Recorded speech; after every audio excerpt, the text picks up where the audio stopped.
Peace. Greetings to you all. It's your brother Naheem, BKA Lord Abba, AKA Mr. Just the Facts.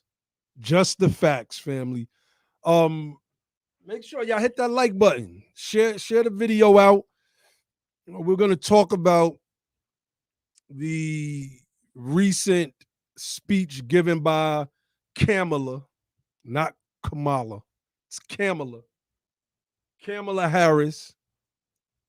If I'm not mistaken, she was in Guatemala giving that speech. And she she said she said something that I wanted to hear. I can tell you that. But we're going to get into some of that tonight. Make sure y'all hit that like button, share the video out. If you would like to support the platform, you can use the super chat. You can use the Cash App handle at BETHEPOWER, $ BETHEPOWER. Of the the PayPal link is in the description as well. I see everybody coming in. Shout out to everybody. Kato, Shanna. I am my sister's keeper, Juanita. Sister Riri, BTP Riri is in the building. Freedmen on deck. Freedmen first. ADOS Roots.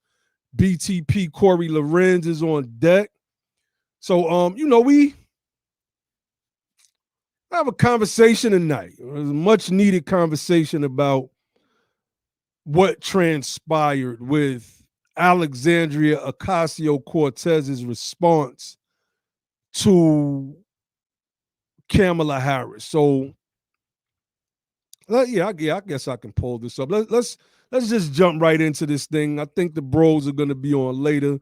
I'm hoping Josh come on because he got that information on Indian Americans and the visas that Kamala Harris is trying to push for Indians so that they can come over here and be the tech geniuses and all of these things. My resume, let me just say, my resume has been up on Indeed and Monster for years. So as the job market opens back up, I'm getting bombarded with phone calls. Staffing agencies are calling me every day. And almost every single staffing agency that calls me, there's an Indian, a Hindu person. And I've noticed that before, right? But I didn't really place any, other than, I don't understand what the hell y'all talking about. What are y'all saying, man? I can't understand what you're saying, right? But now, as my eyes have been opened a little bit more politically, I can see how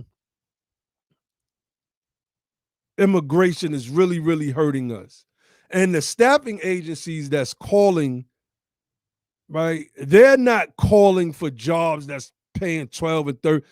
They're calling for jobs that's paying 18, 19, and $20 an hour. So I'm like, so these companies are contracting with these staffing agencies, and that's something that we, as a Freedmen tribe, America's day one citizens, need to look into. We need to start our own staffing company. And I think that's something that we have to put into the ethers until it becomes a realization, until we can manifest it. Sister Juanita said they are all over customer service. Their English is bad. Remember the FedEx shooting, 90% are Sikh. Yeah, I mean, it's tough. I'm like, I told this one person, look, I cannot understand anything that you're saying at all. So, all right, but let's get to this. AOC slammed Kamala Harris for telling Guatemalan immigrants do not come, saying the U.S. helped destabilize the country in the first place. And that statement that AOC made, that the United States helped destabilize the country in the first place, and so they should be able to come over here, which is what she's implying, is problematic. And I'm going to play some words back to show how AOC is a fake progressive because true progressivism, as y'all have heard me repeat on this platform on several of occasions, starts with the radical Republicans. That's when the Republicans were the left wing of politics, not today's Republicans who are the right wing of politics, the fascists. But let's get into this. Let's get into this. It says, Vice President Kamala Harris told Guatemalans on Monday they shouldn't try to cross the U.S. border. You will be turned back, Harris told the conference in Guatemala City in her first overseas trip. Rep. Alexandria Ocasio-Cortez said this was disappointing to see. Rep. Alexandria Ocasio-Cortez of New York has criticized Vice President Kamala Harris's rejection of Guatemalan migrants, saying the U.S. was in part responsible for destabilizing the country in the first place. Okay, it says, she said, first, seeking asylum at any U.S. border is a 100% legal method of arrival. Second, the U.S. spent decades contributing to regime change and destabilization in Latin America.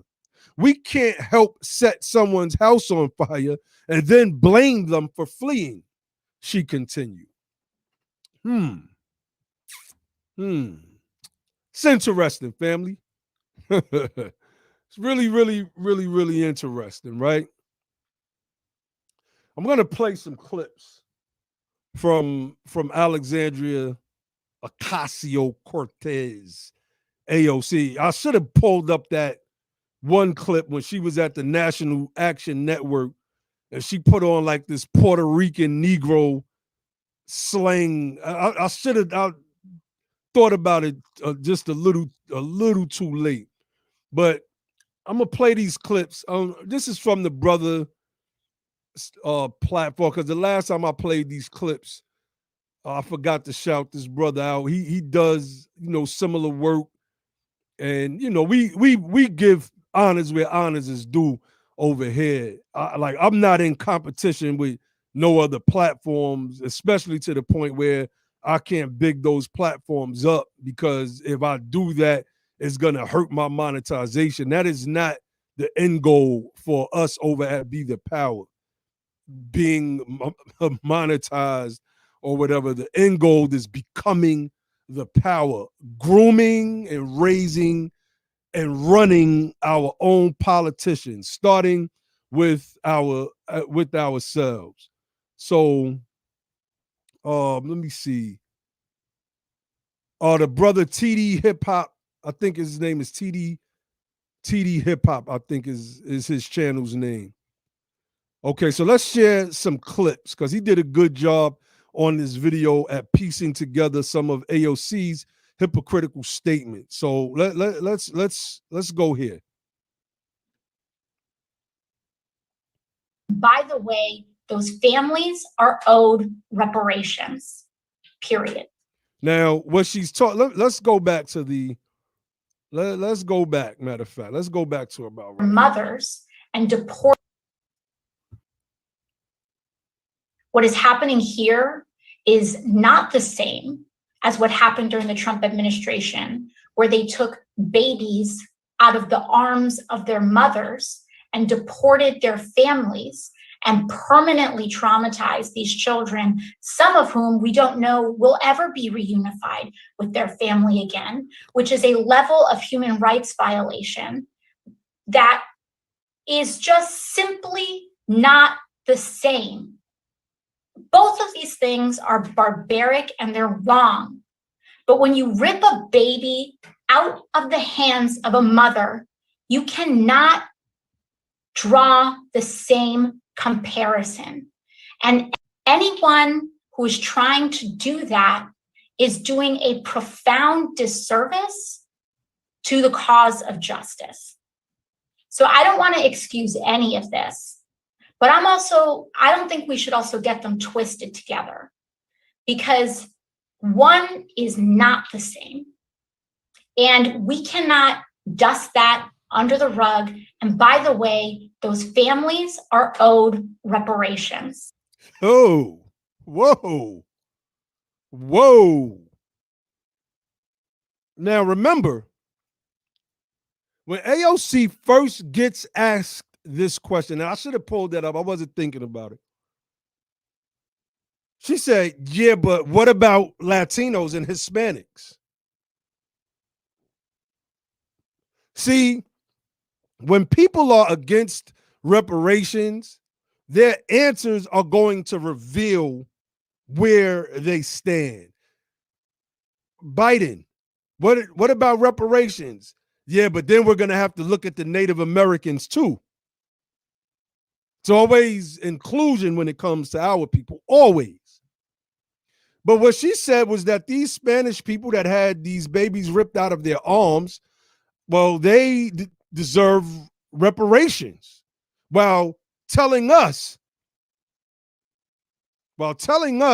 that we basically don't deserve reparations. And when pressed on the issue of reparations, listen to how she dances and salsas and merengues around the question. Right. Which is a number that I think shocks a lot of people. But if you include white Hispanics, it actually is that big, who often vote similarly to non-Hispanic whites. You know, what as a political cost, let's say, of saying we're going to throw your hat in with a program like reparations, how much do you think those considerations should be made? Well, you know, it's a good question. I think that one of the things that we've seen from early polling actually is that I think that we should distance ourselves and start getting away from this idea that we should only care about ourselves. Because when we really do start to see, what she's saying there is that Black people fighting for reparations for themselves should stop caring only about themselves. This is a slick way of trying to include everybody else into our reparations claim, thus weakening it. But prior, we played a clip, which was more recent, of her saying that her people, the Spanish people, should receive reparations. She's a hypocrite, and she's not for us. Point blank, period. She's not for us, family. And her message, while she may sound good going at the right wing, et cetera, do know that she is an enemy to our cause and an enemy to our political plight. Make no mistakes about it. assert and believe and understand and see how our destinies are tied. We kind of get away from this idea that only, people of color care about other people of color and only white people care about other white people and so on. There are a lot of systems that we have to dismantle, but also it does get into this interesting area of where we are as a country about identity, because what does it mean to be Black? Who is Black and who isn't, especially as our country becomes more biracial and multiracial.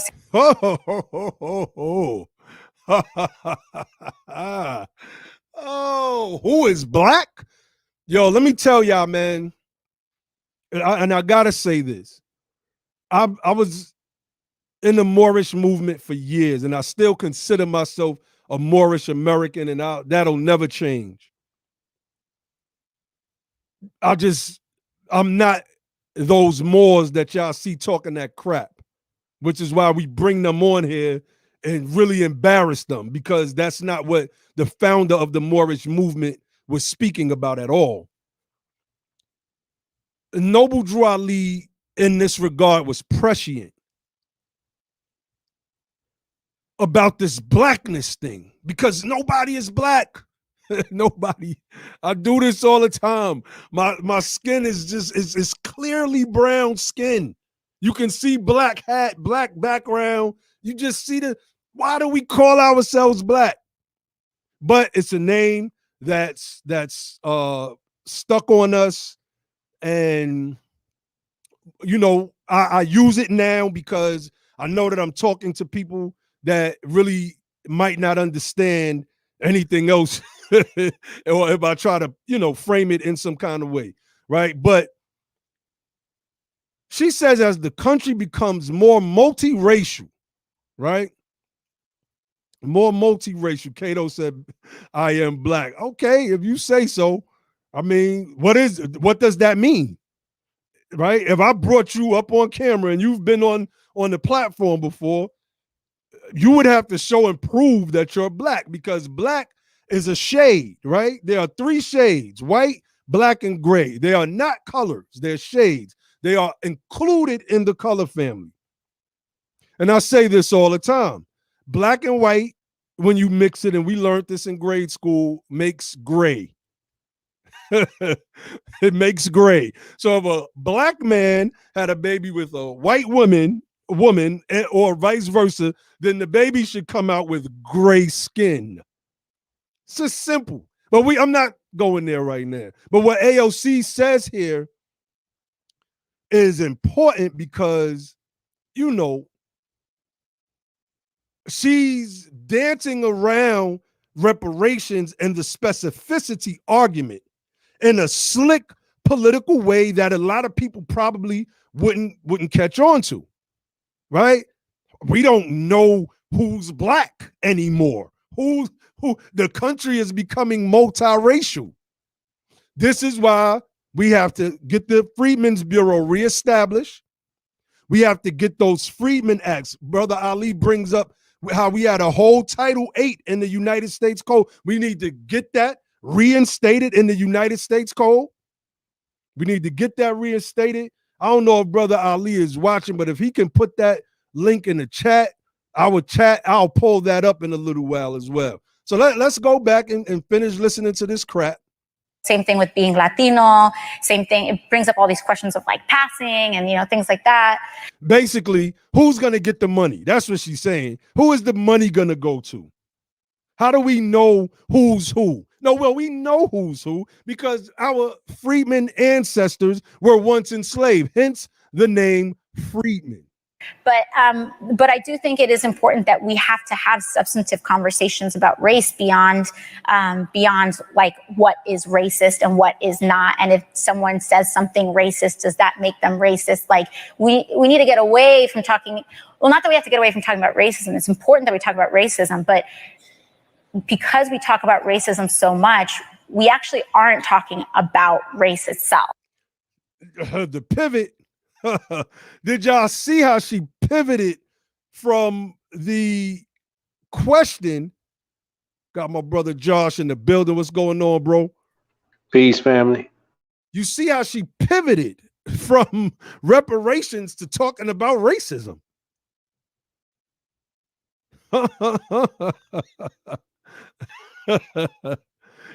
Cato, I mean, he said got the best comment on this one. Have her bring a black man home and watch her family show her black real quick. She's married to a white man. Pretty certain her family approves of that. I'm pretty certain her family approves of that. So, I mean, before I move on into the rest of this, Brother Josh, did you have anything that you wanted to share on that? Because I want to get into Kamala Harris next and her speech and what she said in Guatemala. Nah, I when I think about AOC, I was at the original HR 40 hearing in June of 2019, and I remember being being in the line, like trying to get in the room. I remember it's like all kind of people out there. Shout out to all the freedmen out there that was a part of that event. But I remember seeing AOC walk through, and I remember some people was like, "Oh, it's AOC!" Oh, and she was like a little celebrity with the younger generation, And I'm thinking like, y'all don't really understand, like that's nobody to be gushing over. That's Yeah, right. yeah. That's right. right. Like, cause I don't know, like she may be a champion for those who call themselves, who think they may be progressive on the left, but as far as our people and what we need, that I haven't seen her being anything positive to us, you know. And I'm not even getting into speaking anything other than that. But I just want to say, look, what I got from her is she's just kind of riding the wave of kind of being like that celebrity, and you know, she's going to get the elevation. She's trying to whatever angles for elevation she can attain. She's trying to get to that. But it's, in terms of immigration, you know, you'll be surprised the immigrants even who are against more immigration. Many of the immigrants here in America do not want more immigration. So I bet you if it was like a real like true serum type, you know, lie detector test type poll in America, you will find that majority of the people here don't want more immigration. Think about it. Why, if you are trying to compete, why would you want more people in the game that can undercut you? It just don't make sense. It don't make sense. And I know we're gonna get to Kamala. So matter of fact, I'm gonna reserve my comments for when we get to Kamala. But I just want to say, you know, reparations is not like everybody always tries to like backdoor their agenda into when we start talking about reparations. My bad, bro. I'm laughing. Dr. Lily I haven't seen a Dr. Lily sighting in a long time. Peace, Dr. Lily. I pull up what she said though. Freedmen isn't on birth certificates. Not the U.S. Census, but race black is a constructed term that we made beautiful here in America for the people who descended from slaves. Oh, I should have said peace, Dr. Lily. Come on, come on. I just said peace, and you come in here on some wild stuff. Yeah, okay, look, yeah, we know. Go ahead, bro. Go ahead. Right, let me pull this up. Josh, can you find those other links to HR 29? Do you have those things bookmarked? I can never. I got them on my tablet, screenshotted, but I can never find them when I'm just doing the search. But this is what I'm gonna do. We're gonna go because Freedmen is a constitutional term, Dr. Lily. Freedmen is a constitutional term. And we're gonna show you. All right, this is Title 8, Aliens and Nationality. Aliens and Nationality. Well, this is Title 8. Now, when you scroll down, you're gonna see Chapter 4, Freedmen. Now, this was taken out of the United States Code. Let's read what it says. Related to continuation of laws then enforced. Those Freedmen bills and acts that I just asked Josh about, related to enforcement of laws by former Secretary of War. They still talk about the Freedmen. Let's go to this one. Related to wives and children of colored soldiers. Wives and children of colored soldiers. So, I mean, we have it right here. Let me see if I could just blow that up a little bit more so everybody could just see it. Let's put that joint on the screen. Let that marinate for a moment. Look at that bottom one. So it's clear on who they're talking about. Related to wives and children of colored soldiers. We got to bring this back. We got to bring this stuff back, family. We have to bring the Freedmen's Bureau back. We're proposing the Bureau of Freedmen Affairs. I really love that term, and the team likes it as well. But you know, it's negotiable because we're a family, right? Some people might just want to just keep it as the Freedmen's Bureau, but I think affairs is just like, this is our business. Mm-hmm. Everybody else got something. The Indians got the Bureau of Indian Affairs because they have their own business. You have the Office of New Americans, which is dedicated to the business of the New Americans. So, you know, I just want to say in response to the comment, you know, we tried to make black beautiful, but you know, Dr. Lily, you know, you actually agree with what we're saying. And even though I don't understand the comment, yeah, but you agree with what we're saying, because what we're saying is freedmen is a term, instead of trying to invent a new term, because the problem is we can't just use black. We made black beautiful, but then black became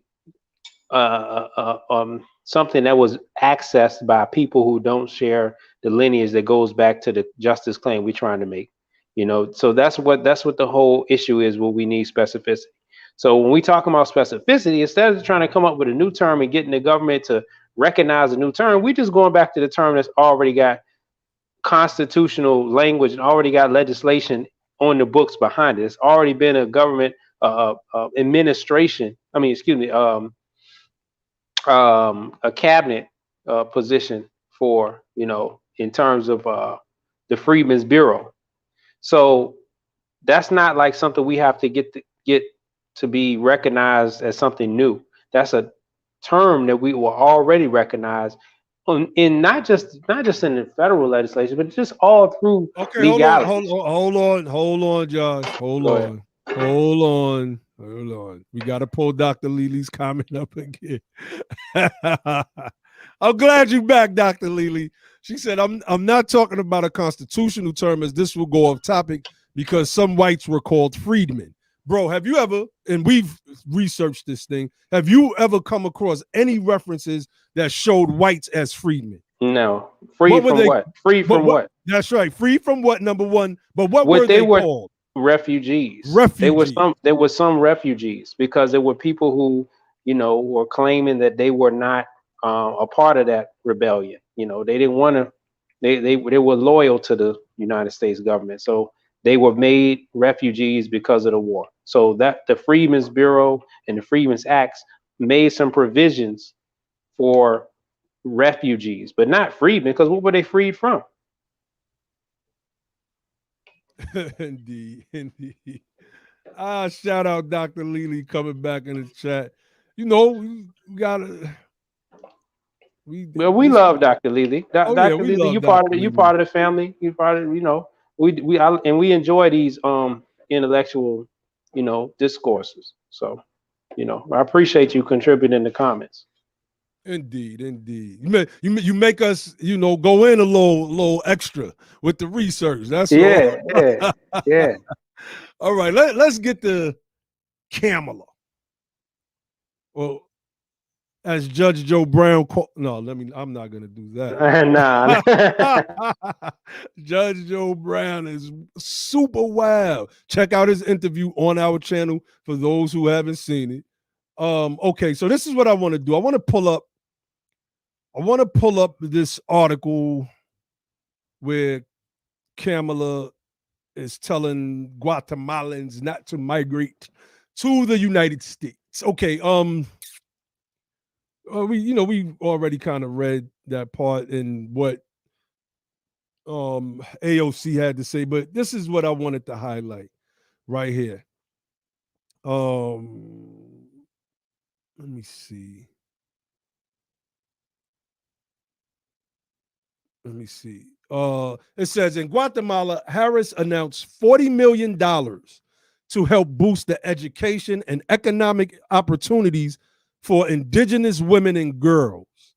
She also said the administration will provide 500,000 COVID-19 vaccines, which she said would not end the pandemic in Guatemala, but would make a dent. So $40 million. There's a monetary number. And this is something that she said during an interview.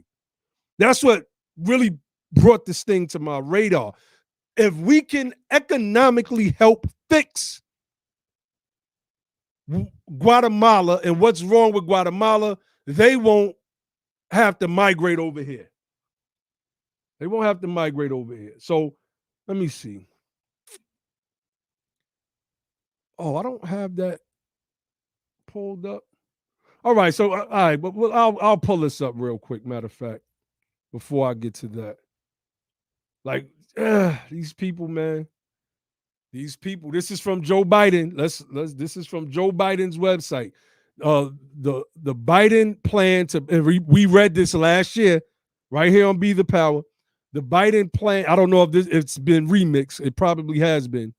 The Biden plan to build security and prosperity in partnership with the people of Central America. So, they talk about Guatemala, Honduras, but what I'm trying to get to is the money.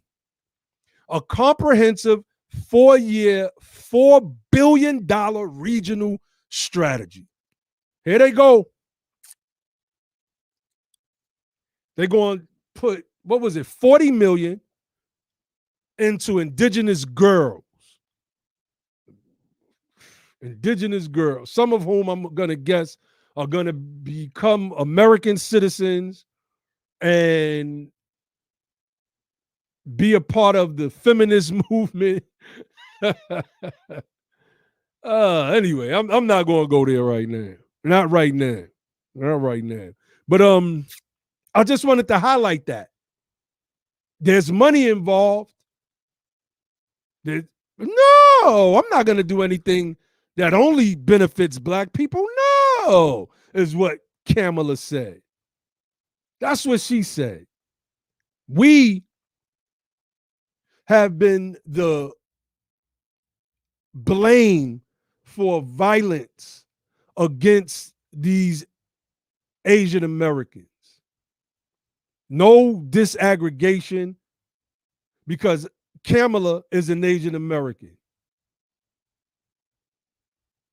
Kamala is an Asian American. Indians, there are so many people that fall under the category of Asian American.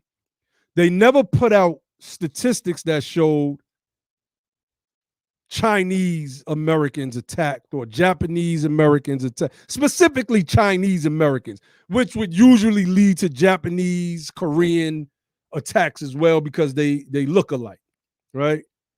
They never put those numbers out. It's always an aggregate of Asian Americans. But we've been suffering racism at the hands of Asian Americans for the longest. This story dropped. I woke up to this story. Asian man shoots 6-year-old black boy, allegedly claims self-defense. Look at this little boy. Look at this little boy, 6 years old. How old is your son, Josh? Very close to his age. Very close to his age. Very close. So it says a 6-year-old black boy from Michigan was shot by an Asian man, and now MTO News is hearing that the Asian man may be planning a claim of self-defense. Oh, and this dude is out on a $10,000 bail. Hell no, man. Hey, this thing, man, got me pissed off. When I seen that, bro, I was heated. Yeah. I was heated. So now let me see. Let's see. Okay, so the 6-year-old was playing. He left his bike in front of the guy's crib. It said when Kobe went back to get his bike, police say the Asian man came out with a sledgehammer in his hand and said nothing to the child. Kobe allegedly made a comment back to his neighbor, and that set him off, MTO News learned. Wait. Oh, and said something to the child. Excuse me. They talking about him like he's a grown man or something. Yeah, that's what I'm saying. So what it is they see this is the culture of painting us as criminals, and it doesn't matter if you're a baby. It's hyper criminalization. So it already kind of gives him out. You put him on the same standing as a grown man. So you have and even as a grown man, like, how do you think you can shoot me through your house, through your window, when I'm just because I might be on your property? I didn't even see where the boy is on his property. Weren't they riding bikes or something? I didn't see. Riding bikes. Shorty probably dropped his bike there, and they probably ran off to do something else. When he goes back to get the bike, this Asian dude, because they're racist towards black people. Asians are racist towards black people. I've experienced it in New York growing up. What's her name? Latasha Harlan story. That chick got off. This dude got out on $10,000 bail. $10,000 bail. They give us bail. Shot a baby. And he shot a baby. So let's read. It says, this is the little boy talking, and I seen the interview. He tried hitting me with the sledgehammer, but that's not going to work because I'm too fast. Then he got a gun and boom, shot me right here, Kobe told the police. I mean, think about what, man, hold hold up. Mm-hmm. Think about what you're listening to. You're listening. See, I have a child who's around the same age, so I'm thinking about if my son is talking about I got shot, that he's talking like he's a G. Like they even have him positioned like he's a grown man. That Mm-hmm. what grown like a grown man even talking about getting shot and getting attacked by threatened with a sledgehammer. Like even a grown man, like that's newsworthy. We talking about a baby 6 years old. Like Mm-hmm. in what world are we living in? Well, we talking about a 6-year-old baby. Oh, I got this. Let's turn this off. A 6-year-old baby is talking about I got shot, and he's in the video. Like I got shot. He didn't say he hit him with a BB. He didn't say he hit him with a water gun. He got shot. You heard blow. Like this man could have it hit his arm, but do you think he had precision aim shooting through his window to hit his arm? He was trying to murder that kid. That's right. And He he's was going to trying try to to murder claim that kid, and he's going to out try on to bail. claim, and he's going to try to claim it was self-defense. But I like this headline right here. Like, we don't feel pain. This is from the Atlanta Black Star. Michigan TV reporter scolded for asking 6-year-old black boy if it hurt when neighbor allegedly shot him while the boy retrieved his bike. Because you know what they think about us. Like, remember during slavery and after, they performed experiments on us under this notion that we are able to take more pain than any other people on the planet. Somehow our skin was thicker and tougher than other people's. But see, the headline should have read, as it would have read in my case, Asian man shoots 6-year-old. Molotov cocktail thrown through Asian man window. Father waits for man to run out home and guns him down. See? Just saying. Very These are the people that Kamala want to let in. So when it says immigration hurts African American men, like that's what we mean as well. These people come over here not liking us. They come over here not liking us. Yeah, and in addition to like saying that our pain tolerance is different, what it is their tolerance for our pain is much higher. It's not that our pain tolerance is higher. Talk to him, Josh. Their tolerance for our pain is higher. That guy, whew, jeez, we got brother Ali in the building. So I mean, Ali, what you think about this thing with the? Because Kamala, she's fighting to have.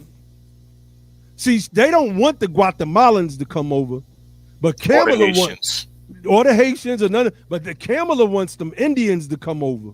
Mm-hmm. And this is what happens when you got these Asians out here that see black people in the same vein as white people see black people, because that's what they're being taught. What do you feel about that, Ali?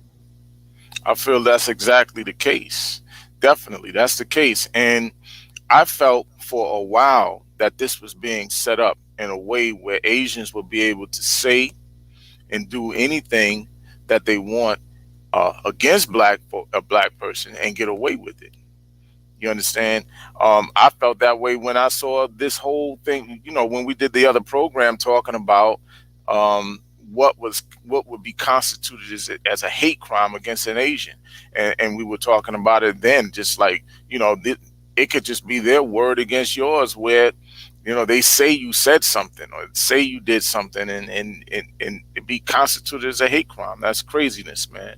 So I believe this is something that they've been setting up for a while, and they've just been able to legislate on behalf of these Asians and make room for them to continue attacking black people, because black women have been getting attacked by Asians for for a while, as far as I can see, we talked about Latasha. I think Natasha Holland, the young girl that got killed in California by the Asian, the Korean grocer. You know, so these kinds of, you know, That's attacks, the one that started with the Rodney King. The riots. You know, right the before Rodney riots out King. there in Cali. Yeah, so they've been attacking people. I've seen videos of them attacking black women in hair, beauty supply stores. I've seen them attacking them in nail salons. I've seen people getting attacked inside of Asian restaurants. So that's been, that's something that they've been doing, but they're now protected. And I think that they're going to be protected, or at least they feel they're going to be protected in doing so. And just peep this, y'all. I was using the word black. Did y'all notice that? Because, I'm just bringing this up real quick. And this is one of the things I wanted to touch on, because, in the chat, the issue of blackness come up. I'm not trying to tell anybody not to use black. If you want to use black to identify yourself, that's your business, right? I'm not trying to tell anybody to use black or to not use black.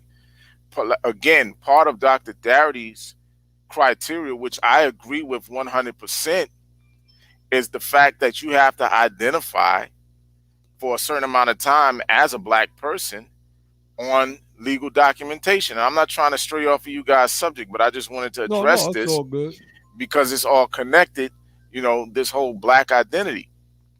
And I agree with that. Like, I think that's a very important key, because I know that black and Negro are actually badges of slavery, right? See, you guys think that it's something to cling to because it's something that we made great, because James Brown says, say it loud, I'm black and I'm proud, and black, and our people made blackness this, that, and the third, right? Understand something. It's a name. It's a name that was imposed on you. It's a name that has its root in the Germanic languages, right? You go back into the Germanic languages through the etymology of the word black. What you're going to find is that black was actually a verb, which means to burn. Right? It's not something that was the name of a people. It's something that was imposed on people because it also meant to denigrate people within a certain language. When you go into the Arabic language, they were one of the first people, the Arab speakers were some of the first people to call your people on the African continent Sudan, right? And they named the place Bilad al-Sudan. Right, and the root of the word Sudan is the word sud, which means to denigrate. You guys don't understand what you're talking about. You think you know what you're talking about, but we've done this thing for many, many years with regard to this particular black identity. I know you think, and it was seasoned in it, and you think that black denigrate. That's denigrate. Right. That's right. And when you look up, say soot? Did you say soot? Sud. Yeah, soot. S-U-D.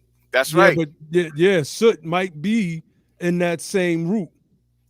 Sud is the root of Sudan. Sud, S-U-D. Mm-hmm. And the word sud means to denigrate. To blacken. To blacken. To sully. To darken, as in sully or blacken one's reputation. To dirty. Look it up. Look it up. I'm just saying, somebody said, why does it matter? Well, it doesn't matter. Listen. It's a chat. It was a debate going on in the chat. It's just a conversation in the chat, and I'm just trying to clarify. I don't want anybody to think that I'm trying to stop you from denigrating yourself. You can do what you want. If that's what you're choosing because you think the beautification of denigration is something that you love, that's fine. That's almost the same thing as black people saying the term nigger is a term of endearment, right? So you're trying to justify the use of something that was imposed on you for the purpose of denigration, right? And you think, and you're trying to say now that because you said it with pride, that somehow this is actually who you are, right? It's a description. Black is always being used as an adjective. It's a description, right? And it's a description of a people who have been denigrated. So let's address Dr. Lily right here, bro, because she coming in with her usual. I would rather have the conversation directly with Dr. Lily tomorrow, or we could just do it tomorrow night. How about that, Dr. Lily? She's saying Freedmen was imposed on us, but the fact of the matter is slavery was imposed on you, and Freedmen is a status that you occupied coming out of that dreadful institution as the people fought for their liberation. See, the difference is The difference is the people that took on the name freedmen are people who actually fought and bled for their own liberation. There's nothing goofy about that. There's nothing goofy about it. If you want to call, and you could call me goofy if you want. The only reason why you're saying stuff like that is because you really have no argument and no defense against what it is that I'm saying. I'm going to ask Dr. Lily, and this is what Dr. Lily is going to do with all of her education. Dr. Lily is going to come on and she's going to give us the definition of what black is, and then she's going to prove to us that she's actually black based on the definition that she gives to us. And we're going to use a real scholastic definition. Don't give me this arbitrary, this fucking like vague stuff about blackness and what African Americans say blackness is. Nah, because blackness didn't come from African Americans. Blackness came from Europeans. Like I said, right. It's a Germanic word. It's rooted in the Germanic languages. That's right. You understand? Yeah. And so you're going to try to change the definition of the word. You can do that all you want. I want you to give me the beautification of nigga too. Tell me why nigga is beautiful. Which is derivative of nigre, which is derivative of Niger, which is the Latin for the word black. Let me just say this, and then I'm gonna leave it alone. All you guys can call yourselves niggas, Negroes, Negresses, niggards, niggardly, black, blackie, darky. You can, whatever you want to call yourself. That's fine with me. I don't care. I'm just trying to make a certain point. You're not going to prove that what I'm saying is wrong. The only thing you're going to do is continue to tell me how you love black and how our people made this thing into something that it really ain't. But that's fine. That's fine. Because when you get mad at each other, you call each other black. This black motherfucker. You understand what I'm saying? When you're getting ready to kill somebody, this fucking nigga. Nigga is one of the last words a lot of our people heard right before they got killed. Goddamn nigga. Black nigga, you black this from black people and white people, right? Yo, that's right. Right, quote that's unquote, right. Black and white people. That's right. So when they get mad at each other, sit your black ass, your black. That's too real. Huh? I said that's too real, right? That is real. That's not goofy. That's not when you goofy. Fight, when you about to fight or when you about to kill. Yeah, that's too real. I don't know about killing, but you know. Yo, come on, man. How many times have people used blackness against us? Our own people. All right, let me my turn. Let me school that. We gonna get off it after this. Let me school her, and we gonna get off of this or off of it after this. This is fakeness. She said black, blah, blah, blah, blah, blah, blah, blah. Every color in the spectrum is absorbed and produces what? Black. Every color on the spectrum is contained in black. That's why outer space is black. Okay, let me school you, Dr. Lily. Pseudo. Let me school you. That's pseudo. That's false. Colors that are combined from physical sources make up a very, very dark color. If you take red, blue, brown, and other 200 and something colors, or even the 7 colors of the spectrum, right? And you mix them together. I mean, not even of the spectrum. We're not just the 7 colors that are also in the spectrum. Let me separate that. It's going to be a dark, murky color. And that's not why the universe is black. When you combine all the colors in the spectrum, Dr. Lily, you get the color white. When you combine the 7 colors in the color spectrum, you get the color white. And if you don't believe me, just look it up right now, which is why when it's raining and there's a refraction in the light, you see a rainbow. When you shine white light through a prism, it separates the colors in the spectrum and you see them for what they are. Come on, so brother. we've been doing this for years, family. We've been doing this for years, and I hope they're looking it up. But we're gonna leave that alone. Yeah, we can leave it alone. We're gonna leave that alone. Y'all are black. Y'all black. That's it. Black good. people. Good for you. I was just making a point about one love. Look, I was just making a point based on what AOC said about what is black and how that term is ambiguous. It's an ambiguous term. It's an ambiguous because nobody's black. I don't care what you call yourself. Nobody is black, period. Bro, I said in the chat, there are people in India, on the Indian continent, who are darker than most African Americans. Facts. And they're not considered black people. So then the question is, what makes you black? What is black and how do you become black? See, because you got to remember, your ancestry goes back before the transatlantic slave trade. When those people came here, none of their names was black. They had their own names. It That's was right. Igbo, right? It was Yoruba. All right, it was Timne. It was Mende. You understand? It was Ashanti. It was all of these different things. They had their own names. They didn't call themselves black. You guys are calling yourselves black because you lost connection to every single one of your ancestral ethnic names due to slavery. So you calling yourselves black because you don't know anything else now.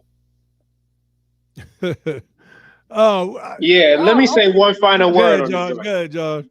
You know, let's keep it real. Most of us are connected in this space because we were a part of a movement that was seeking disaggregation in the first place.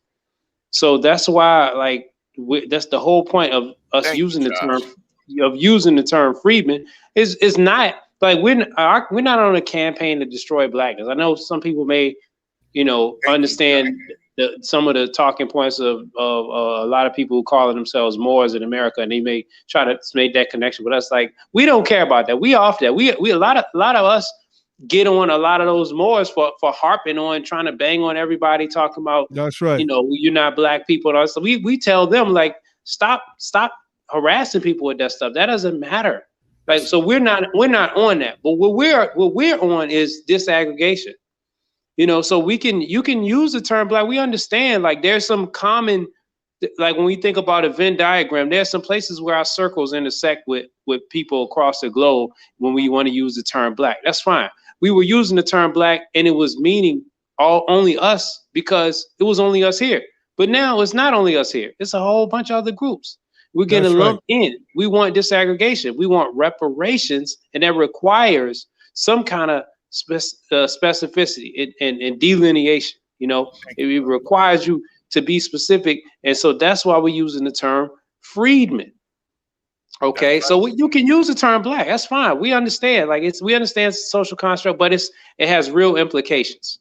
But when you see politicians using the term and they're playing, like, on the fact that there is no disaggregation of the term. There has not been a official government in the modern times. There's been no official government disaggregation of the term and data that's been put out to show that, hey, there's a difference between the freedmen, people who are descendants from chattel slavery, and you talking about people who may have come over here last week. So let's not slip back into, we know. Thank you. We all have that in common. We all know why we're here. Facts. So that's an excellent, and I'm gonna leave it alone, but that's an excellent it's an excellent breakdown.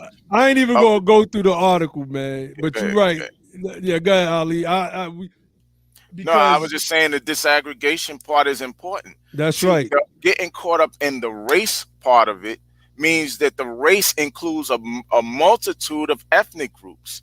Most of them are not American freedmen descendants. That's right. So when you start doing that, you opening the door for just black people. Because remember, reparations is at the root of a lot of what we're talking about, right? That's right. If you just want to go by racial classification, then how do you make the distinction with the government when you're trying to say, hey, our specific group? What specific group? Black people? Well, that's not a specific group, because anybody could be black. Rachel Dolezal could be black. There's a whole bunch of people who could claim to be black, and there's a lot of people who can cross into that black thing. That's a lot of people can cross into it that are not necessarily people who are of your particular plight. Get out of here, man. No. Be black all you want, but understand that when we talk about freedmen, and we keep showing y'all that freedmen is the thing that the people in this government was dealing with when they set up the Freedmen's Bureau, when they set up the Freedmen's Bank, when they tried to do pensions for American freedmen, all of these different things. That's what we're talking about. That shows the specificity that everyone is allegedly concerned with. Unless we're no longer concerned with wait, hold on, Josh. Let me do this, because and I want to pull this up based on what Ali said. But first, let me pull Dr. Lily comment back up. She always coming in here disrupting our cipher, but it's good. It just makes us pull out more facts. That's not true. She said they are not black here. That's like false. Ali just said, that's not true. That's false. They are African ancestry, foreign lineage. We are ancestry. See, she's making that up. Making up stuff. Making up stuff. But freedmen, I guess that's something we're making up, and we should just have fun with that branding. But what I have pulled up right here on the screen is Federal Directive 15, right? Wait, let's go back up. Let me go back up. This was adopted on May 12, 1977. It says these classifications should not be interpreted as being scientific or anthropological in nature, period.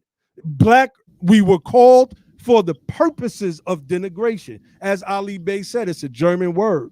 The word Negro means black in Latin, another term of denigration. So whereas you get the word nigger from, another term of denigration. But here, when it says black, in the federal directive, it says a person having origins in any of the black racial groups of Africa. That is not disaggregation. That means anybody that looks like us. Anybody. So you're wrong again, Dr. Lily. We always schooling you. You need to come take a class at Freedmen University when we get this thing going. So let me give you a comparison that you can understand. When people say I live a plant, I want to eat a plant-based diet. I'm a vegan, right? Well, and you're trying to figure out why are you 400 pounds, or you got all kind of hypertension. Well, you eating French fries, you're eating, fried yuca, you're eating wheat bread, white bread, with coconut butter, or you're eating peanut oil, peanut butter. You're eating all kind of fat. These are all plants, right? You're eating weed, you know what I'm saying? Vegan brownies all day. That's not gonna give you a healthy lifestyle. You need specificity. You can't just say, but these are all plants, right? These are French fries are plants. If you're eating French fries all day and pancakes, that's plants. Mm-hmm.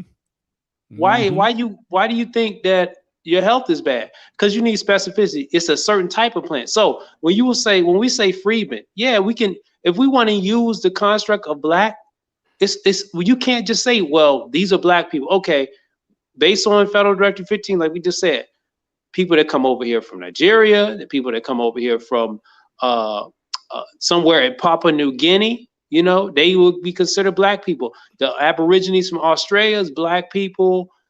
Somebody coming from Jamaica is black people. Somebody coming from the Virgin Islands, black people. These are all black people. Somebody coming from the UK is black people. These are all black people. But when we're talking about what we need, come on, let's stop forgetting, like, how are we going backwards? Like okay, if you want to, we're not beating up the term black. We're saying that underneath black is freedmen. Freedmen is specific.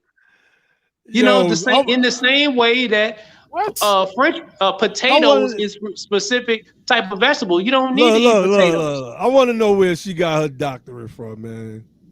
I just want to we a PhD, whatever. We constructed black in America. Bro, pull up the etymology on black, man. Because I don't want us to waste too much time on this, because this is disruptive from the whole program. But but that's what Dr. Lily does. Come on, man. Like, she's a glutton for that's not. Wait, hold on. Because she's a woman, And if we correct her, then somehow we're woman haters. You know, that type of stuff be going around too. You know, so we can't just correct women anymore. Like we could only correct the brothers, I think. I don't know. So she said, Josh, your brain is fried. All right, we lie now. We gonna Never leave mind. Dr. Let Lily it alone. alone. Yeah, let her go. She's just a Yeah, distraction. you just She's trolling. bored. Matter of fact, she's I don't trolling. know. You might be, you might be, you treading, thin ice right now.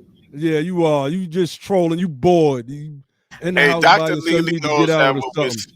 Dr. Lily knows what we're saying is true, man. She's just being argumentative. Like some people like that, like you say, trolling or whatever. Just people just be on that shits and giggle kind of thing, man.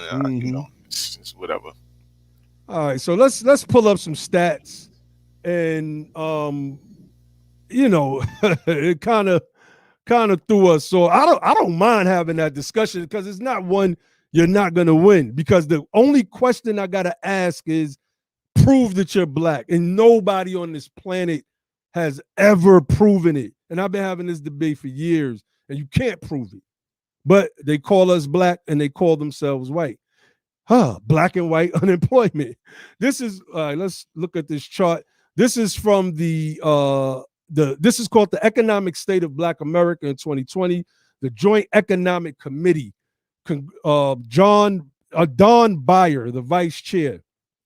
And it hits on some key points. I'll go through the key points. Despite significant economic progress over the past decades, Black Americans experience far worse economic conditions than whites or the population as a whole. This is why we don't want any more immigrants coming over for at least another 10 years. We need to be made right here first. We need to cap immigration for 10 years. We need to shut the borders down and all ports where immigrants may come through, because it hurts us. That last page that I had up, it showed how immigration has driven down wages for Black people, which led to higher rates of incarceration. They showed the correlation. It says, historically, the unemployment rate for Black Americans have been approximately twice the rate for whites. That is the case today, 6% for Black workers and 3.1% for white. It's like none of this stuff has ever changed. Let me see.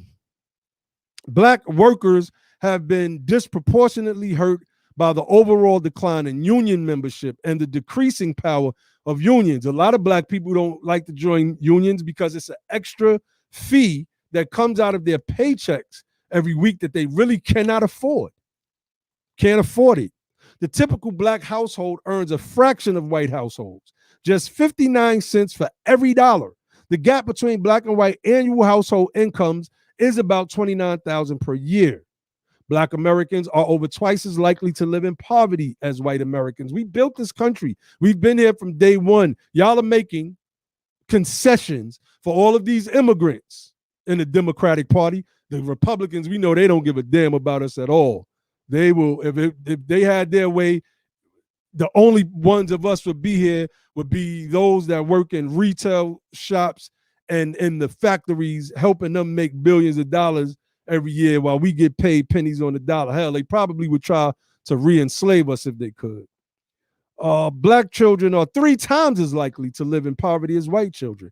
The median wealth of Black families, $17,000, is less than 1/10 of white families, $171,000. Like, all of this stuff has been in place. And this is why the Black-white wealth gap is important, because we've been citizens from day one.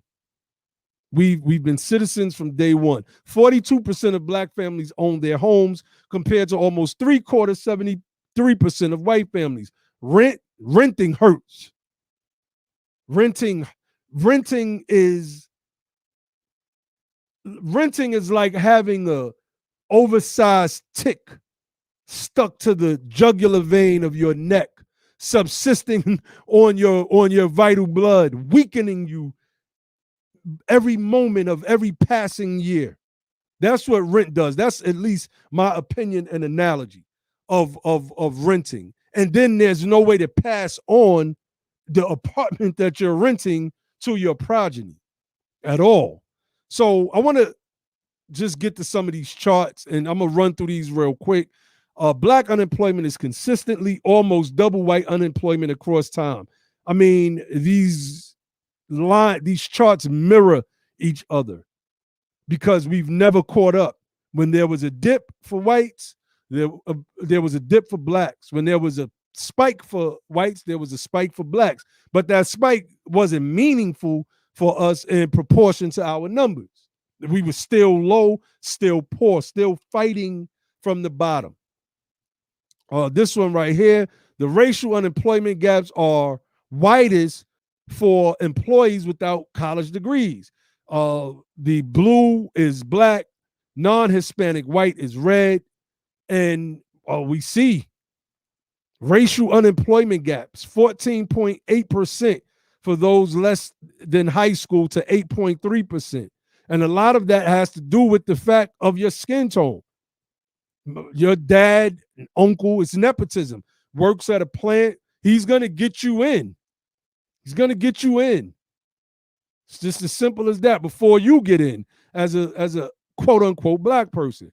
It says black workers remain more likely to be unionized, but rates are falling across the board. So it's showing that while, we're more likely to be unionized, the rates in and of themselves that's because these big companies are targeting the unions because they don't like any pushback for wanting to rape and rob the people of the little bit of money that they make because these corporate executives want to pad their coffers. Black families earn far less than white families and all families nationwide. This is us all the way at the bottom, and this is key, $41,692. All races, everybody else, these are immigrants. This is why this immigration conversation is important. $63,179. Non-Hispanic white, $70,642. There's a whole bunch of charts. Matter of fact, let me put this paper in the chat so y'all can know what it is that I am reading from. Should I pull up? All right, let me pull up Dr. Lily comment. She said, y'all can't handle me. Just reflect on what I said. Love you, but y'all get mad if your worldview gets challenged. Reparations for Black Americans only. All right, Dr. Lily. Oh, okay. Okay. All right, man. Yeah, one day, I would love to have we don't even have to go live, but I would love to have just let's have a conversation because then she gets a chance to pull up all of her stats and all of her statistics to show and prove because anybody could talk from the chat, man. You know how that goes. It is what it is. But Josh, I want you to come in, but I want to share this. We appreciate the support too, Doctor. Oh yeah, definitely. Thank you for the support, sis. I mean, you come in and do your little disruptive thing, and we engage you because it's a teaching moment. But I want to do this real quick. I want to share this. Real median household income by race and ethnicity between 2000 and 2018. And as you can see, let me blow this up. So let's blow this up. Black, of course, we're always at the bottom of the good and at the top of the bad. You ever notice that? We're at the bottom of the good and at the top of the bad. Black numbers. And we see 40,000, we see dips below 40,000 in household annual median household income by race and ethnicity. And I'm guessing this is annually. We see Hispanics have surpassed us. This is between 2000 and 2018, right? 2000, white folk, $70,642 in household income. Asians, $87,194. I guess this is why this guy can shoot a 6-year-old black kid, only get a $10,000 bail, and then get out. I'm willing to guess that he bailed himself out. I'm just saying. What's your thoughts on that, Josh? That on what particularly? I'm sorry. They said we debate Dr. Lily. She can't hide behind her avatar. She got to come on live and direct.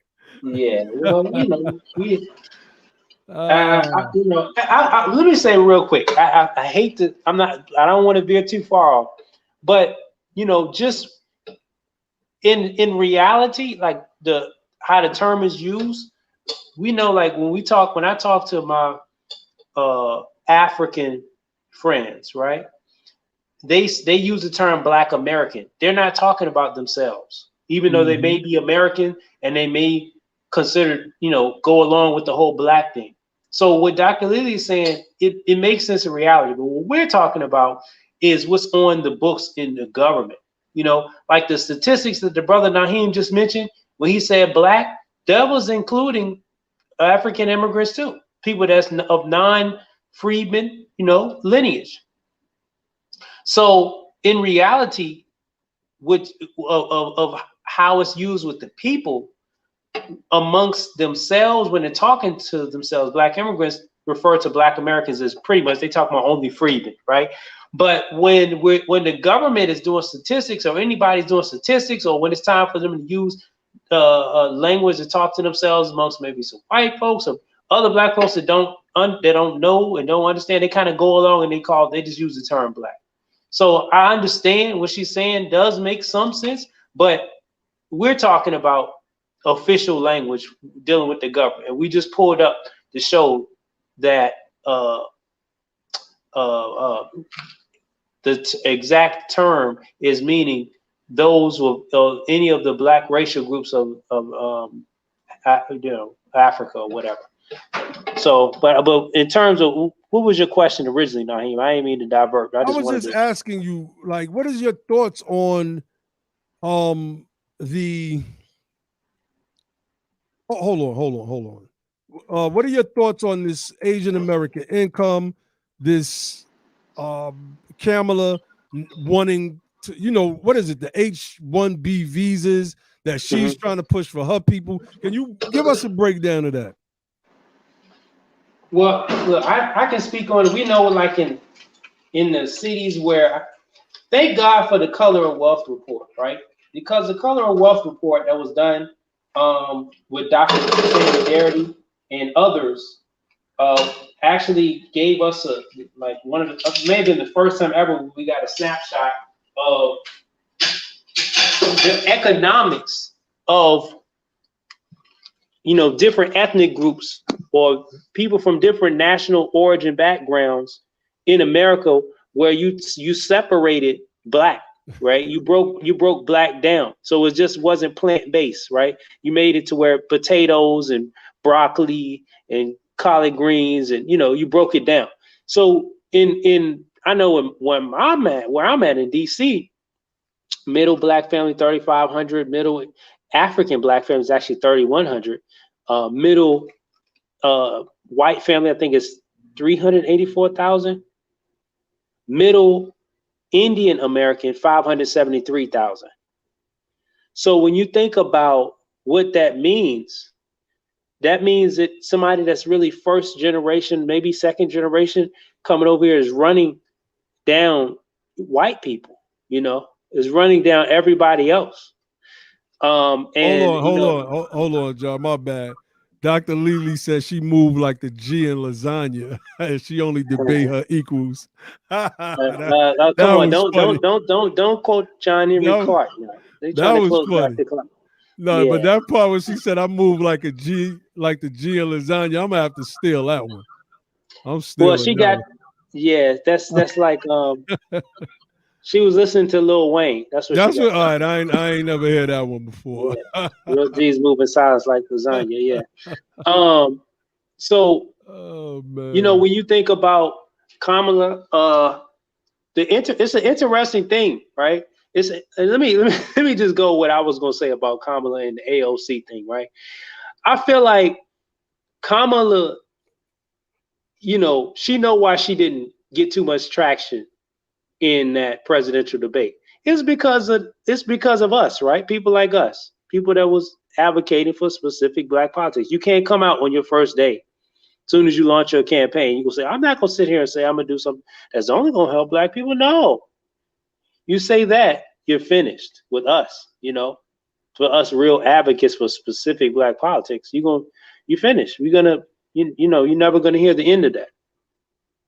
So she knows that lost her the campaign. She knows that the way she tried to do like identity politics with race, she probably paid attention to the whole immigrant thing, right? So it makes sense to me that she said, you know what, I'm gonna do something that I'm gonna listen to these people for once. I'm gonna actually push back against immigration, you know, but I'm gonna do it in a way where it doesn't mess up my voting base, you know, it doesn't mess up my people, but it still like extends the olive branch and show I'm not so open to immigration like y'all think. So what she does is she goes and says, well, you know, Guatemalans and, you know, Central American migrants do not come. But I didn't see anywhere where she says, well, all these H-1B visas we gonna not have those. We're gonna what we're trying to get changed as far as having India and China have their cap for immigration removed. I didn't hear anything for that, you know. So I won't believe that it's real until you do it for both sides. Yeah, I know you don't want the illegal immigrants in the or not the illegal immigrants, so they would be refugees, right? Coming from Central America. That's one thing. Yeah. But what are we going to do with that? You talking about the people who made on the net worth list that I talked about. I don't even remember what Latinos was, but it wasn't too much higher. It was, maybe they might be at 20,000 in DC. I can't remember. But they ain't at 573,000, you know, and yeah, it may be less of us up there competing for those jobs, but there is no incentive to try to raise up a new class of worker from Black America when you can always import them from China and India. And understand that 74% of all the H-1B visas come from China and India. The next highest country is Canada at 1.1%. So they have millions of people that are coming and working high-level jobs. And I don't know what job that dude that shot that little boy was working, but for him to shoot a little boy through the window, it just shows me that you only us got a as $10,000 bail though, and bailed right out. It shows that you view us as such animals and such lower level human beings that you would shoot somebody's 6-year-old baby. And it also shows that society views you as you know, there's no way a brother can shoot a little model boy citizen and right? be getting Isn't out that what they for call 10,000. Yeah, the model minority. The model minority, that's right. Yeah, and it's a lot of Asian Americans that will reject that term because they don't want to be shown like they don't want to be stereotyped, and they don't want to be put into where, you know, like, you know, they're otherized. They want to show that they earned something. They have some type of grit and they came up, you know. But the reality is like, you know, whiteness may be looking to accept you if you're gonna you know, move like them. If you're gonna shoot little black babies, you know, you might be able to go. You know, there's not too much pushback against that. You can get your little tent. Now you shoot a little white kid. And you shoot a little white kid. Now that's gonna be a little bit different. But you shoot little black babies. You know, we'll let you out with little $10,000. Mm-hmm. Yep. I got a chart up, Josh. Somebody sent this to me. Key disparities in income and education among Asian American groups. Circle size by population per group. So the circles represent the population size. So we have Chinese and Indian as the two biggest circles on here. Chinese being bigger. Filipino looks almost the same as the Indian, but the numbers here is what should stick out, right? Remember the last chart I showed? It showed how black people were right at the $40,000 line, and then there were dips under $40,000. The lowest on this chart is Burmese Americans. And you see 40K there at the bottom. Let's blow this up some more so everybody can see this. 40K is there at the bottom. Then you go up, Native Hawaiians, they're above 60K. People from Nepal, the Nepalese Americans, above 60K. Laotians, I didn't even know there were Laotian Americans. The Hmong, don't know if I'm even saying that right. Cambodian, Vietnamese, Korean, Thai, Bangladesh, all of these people are above 60K. Then you get to the 80K mark. All of these people live where I live at. They living down the street from me. I had, it's a Laotian restaurant near me. So yeah, it's for real. Now, Nah, go ahead.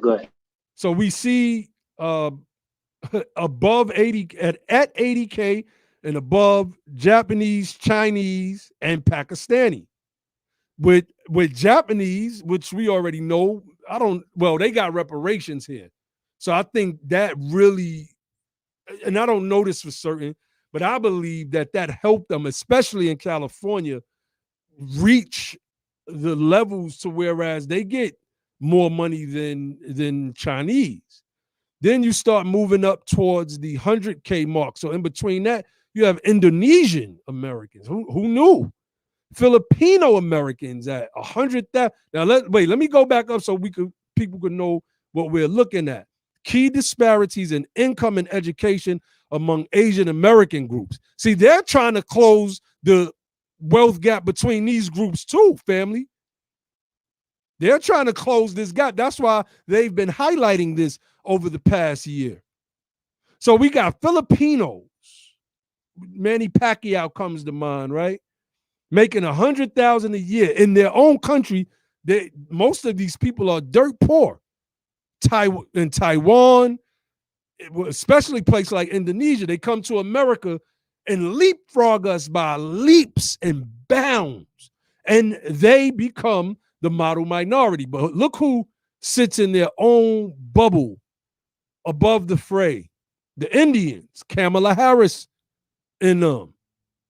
In between 120 and 140,000. So I would say around 130,000 you get median household income for Indians. While we are at the bottom of the bottom. We are at the bottom of the bottom. It's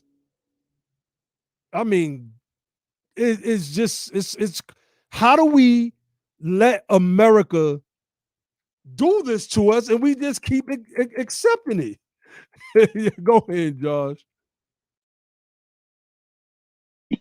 Yeah, we at the bottom of the bottom, and it's like the bottom just keeps opening up, like you think you're at the bottom, but then more pressure is put down. Like if you think about mud, right? If you in mud and you weigh, you a piece of paper, you just sitting on top of the mud. But put a cinder block or a brick or something on top of that piece of paper. It's gonna kind of get pushed down further in the mud. Now put an elephant on top of that cinder block.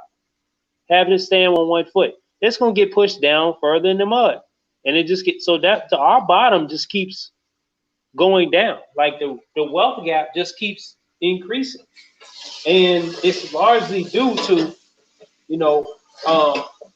certain policies. And it's interesting when you just say like they're looking to close the wealth gap amongst their group.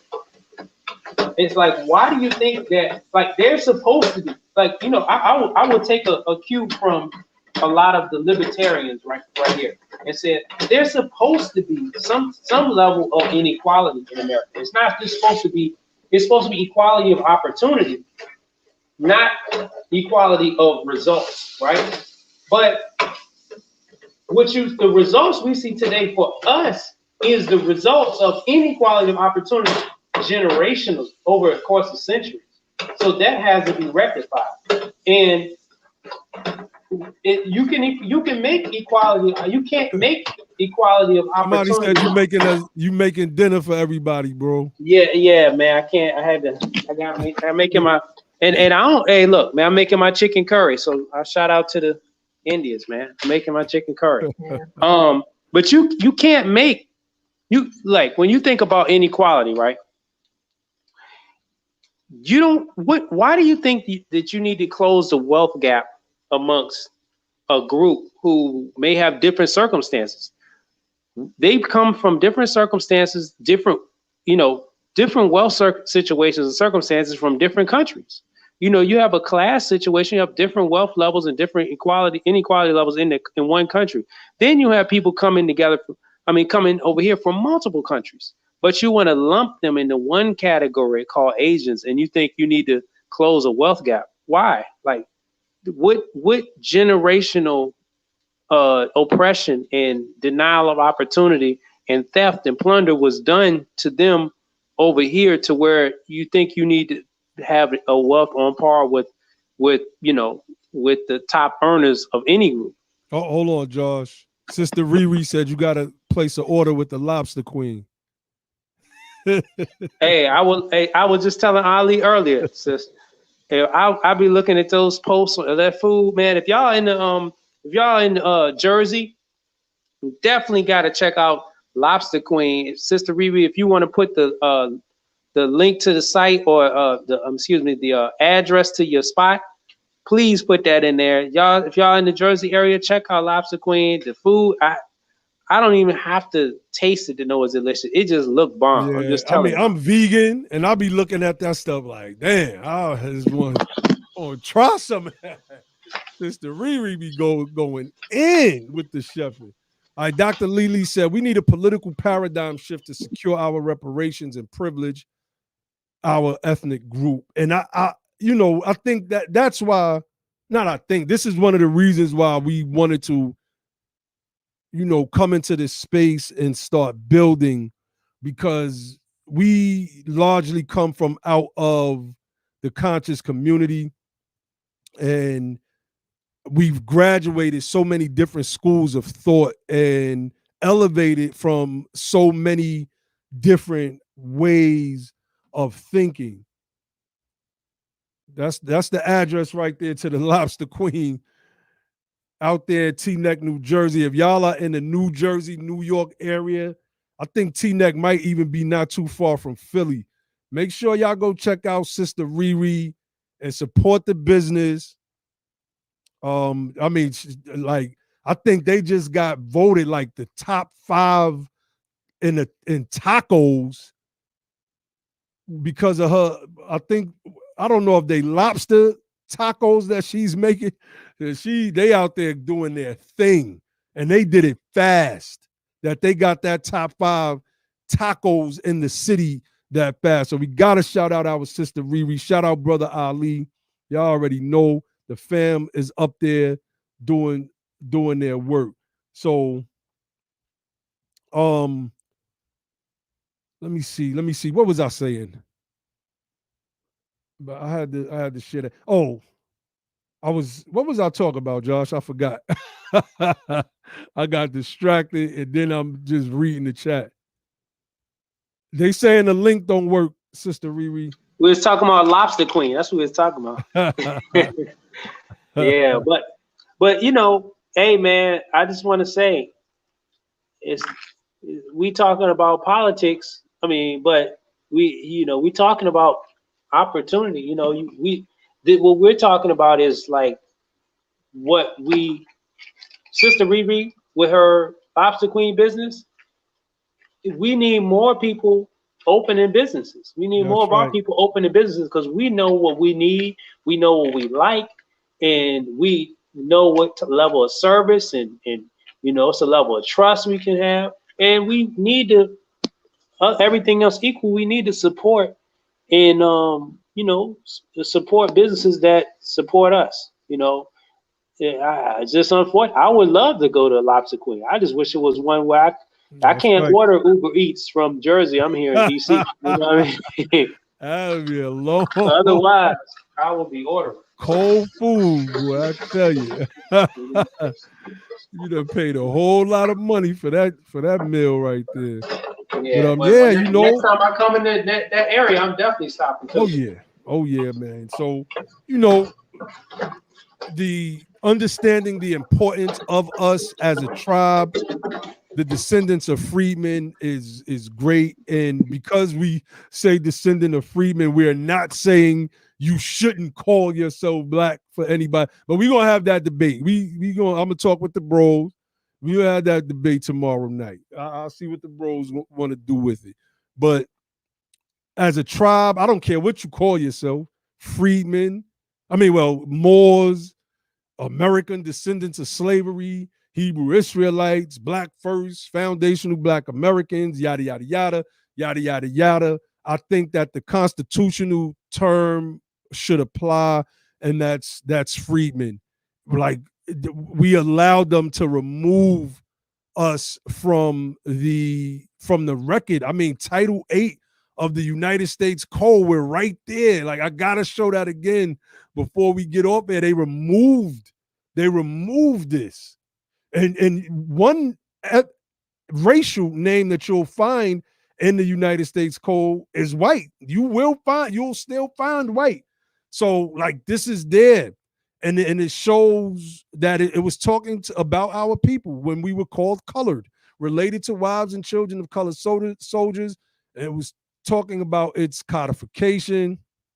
And it's since been omitted, as you can see right there in black, but we got to bring that back. That falls on us now. That falls on us now. And we ain't got thousands and thousands of people watching right now, and that's cool. But we will. Yeah. This platform gonna blow up. And understand why they don't want us to use the term freedman. But when you start looking at the term freedman, like, wait a minute, these people had a specific a branch, a specific office in the executive branch for them. Wait a minute. Let's look at HR 29. They had specific language. They had the Freedmen's Bank. They had the Freedmen's, and it was a specific language. Wait a minute. These people had reparations bills that were being proposed for this group called Freedmen. Do you think about HR 29? Wait a minute. You see all these things. So it's like, it's a reason why, people don't want us to start going to free. Because when you say freedmen, you think about what were they freed from? It automatically goes back to slavery. And we want to take people back to Reconstruction. Like, that freedmen is like, you can't really say the word freedmen without evoking like some thought to talk about or go back to Reconstruction. And that's what Reconstruction is. Slavery is one thing, but to overthrow Reconstruction, it's a pretty much. Oh, I just found something else, Josh. Hold on. Let me put this in our inbox. Okay, go ahead. We gotta dissect. I'm about to pull this up, but I'm putting this in our inbox first. Check this out. Hold on. Because I was trying to find those. I don't know why I can't never just pull up those acts. But check this out. 44, the United States Code, section 2910, preservation of Freedmen's Bureau's records. I missed this one. I missed this one. Category, bills and statutes, collections, United States, contained within public printing and documents, chapter 29, records management by the archivist of the United States and by the administrator of general services. Positive law, yes. So it's showing that some of this stuff is still positive law. What exactly does it mean? Just this particular act at 44 USC? We got to dissect this. I know Ali gonna be all over this one. We're gonna get it. Hey, look, and this is not just for us. Like, this, all y'all should be digging and trying to pull up nuggets on the Freedmen's history. That's right. Because this is your history, and this is how you force them to go back to that time period where they could have done reparations and they could have changed the trajectory of our family line for generations and generations all the way up to today. Like when I think about, we talked about it a few weeks ago. When I think about like the different wealth booming waves that happen in America, you know, whether you want to talk about the Industrial Revolution. Okay, how many mines were black owned? How many oil fields and oil rigs was black owned? How much of the Homestead Acts did we get and we just find oil or gas on the lands or some type of minerals? Okay, how many factories were black owned? How many Irish people did we employ, or Italians did we employ? See, we didn't have access to that. We couldn't get access to unions or half of those jobs. You know what I'm saying? And then you look at like the tech boom. How many black tech companies do you know? Is there a black Facebook? Is there a black Instagram or Twitter? Is there a black Oracle? You know, Google, Microsoft. You think about all these large tech companies.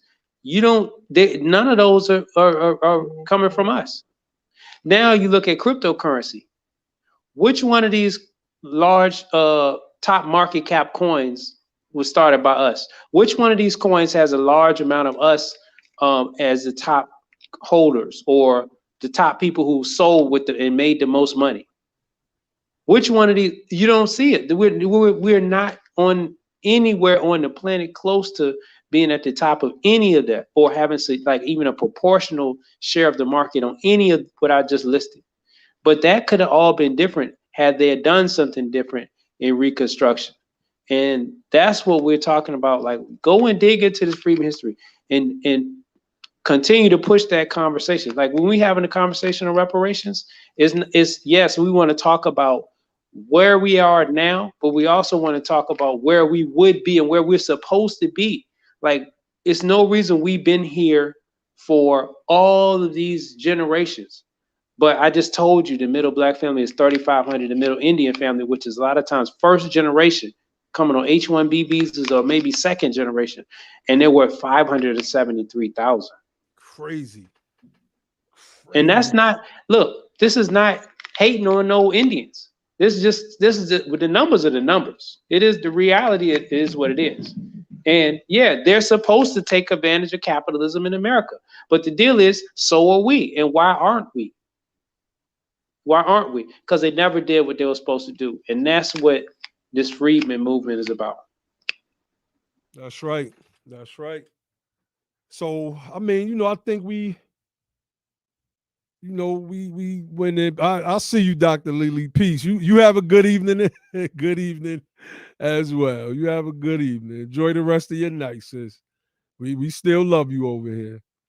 But we wanted to come on tonight and we wanted to touch on AOC's comments. We wanted to show the hypocrisy in her words. For those of you who missed the beginning, we did just that. She's a hypocrite when it comes to our people. And the problem is we don't have nobody to call her out. You heard Cori Bush and Jamal Bowman when they first came on the scene, and it sounded like they were talking what we wanted to hear, but they quickly got converted. I don't know if you all seen the panel discussion that I was a part of with the Asian Americans. You know how they say keep that same energy? I kept the same energy. I kept the same exact energy. And I would keep the same exact energy as a congressman. And that's how we got to move. We can't let these people turn us around or turn us away. This is why I believe this Freedmen designation is so important. Cato said it. Yo, let me tell you, Cato. He said that's why we need a media machine. That I think about it every day.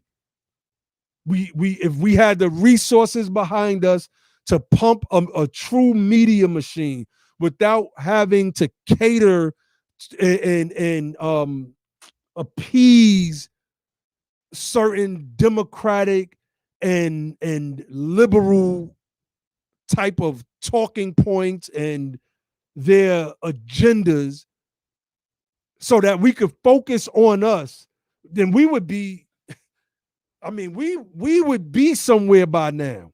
We would be somewhere. We would have way more people listening to us. And I think that it's vital that we figure out a way to get, you know, he said Nina Turner sold us out as well. They, all of them, all of them, all of them. You got Cori Bush. She won't even say black mothers and black fathers.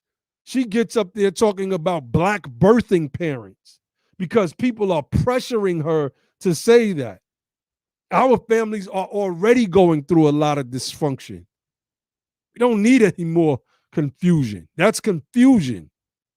That's confusion.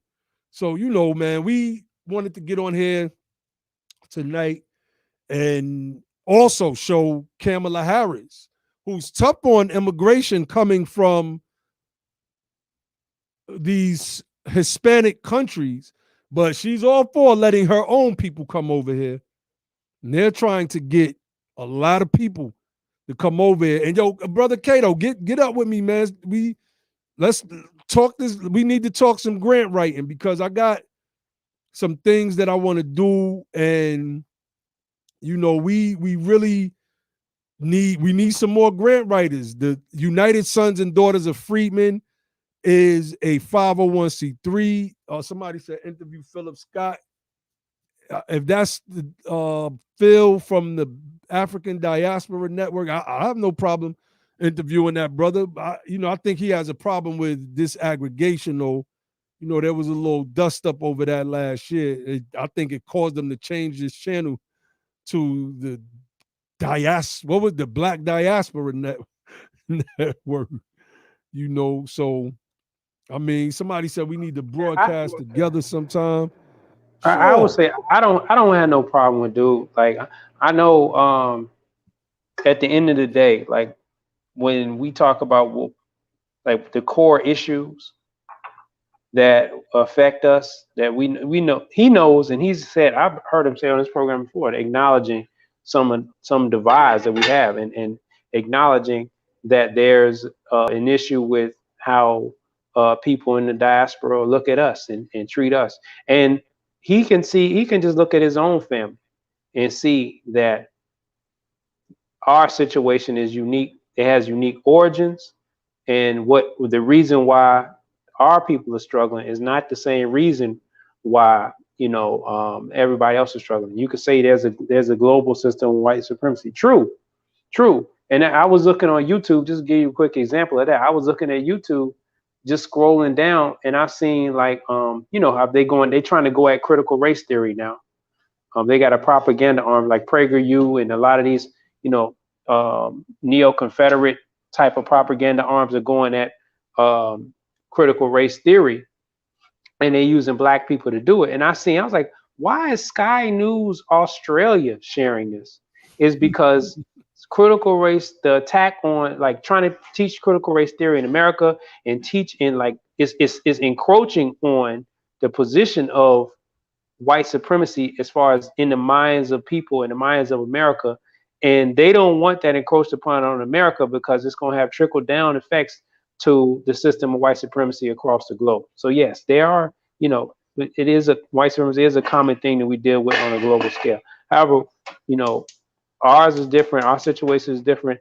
And what our story is and how the white supremacy we have here, what's going on in Australia don't matter nothing about that, bro. You know what I mean? Like what's going on in what we have in Mississippi, what's going on in Texas, what just happened, what was it, Ypsilanti, Mississippi, I think it was, where that little boy got shot. And that goes into my next point, which is, see, the reason why we have people like the people in, especially like the CBC, and I'm not gonna bang on the CBC, but just a little bit, right? The reason why we can't have people that can speak the way we want them to speak is because they don't have no power at all. They don't have no power. Those people are not like people, especially like your senators, right? They're not popularly elected by us.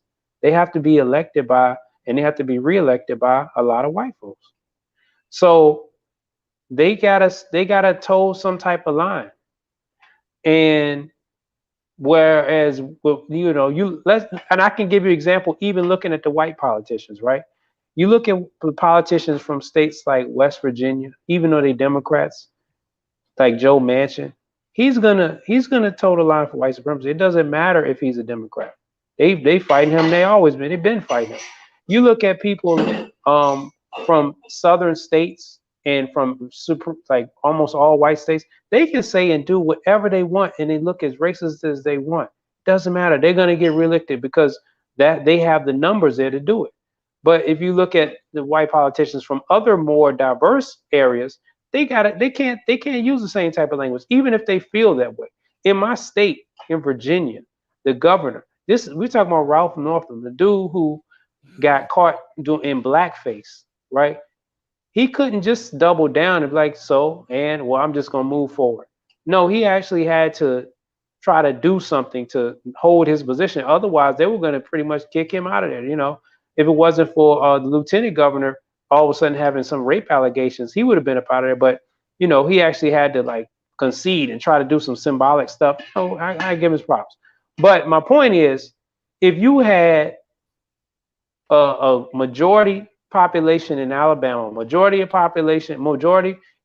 population in Alabama, majority black population in all these states that we're talking about in our Southern strategy, you can see the language of your politicians, your senators, and your House reps, and your politicians. Their language will start changing. They can say the things that they want to say, or they'll say what we want them to say, what we want to hear, because that's otherwise they will be up out of there.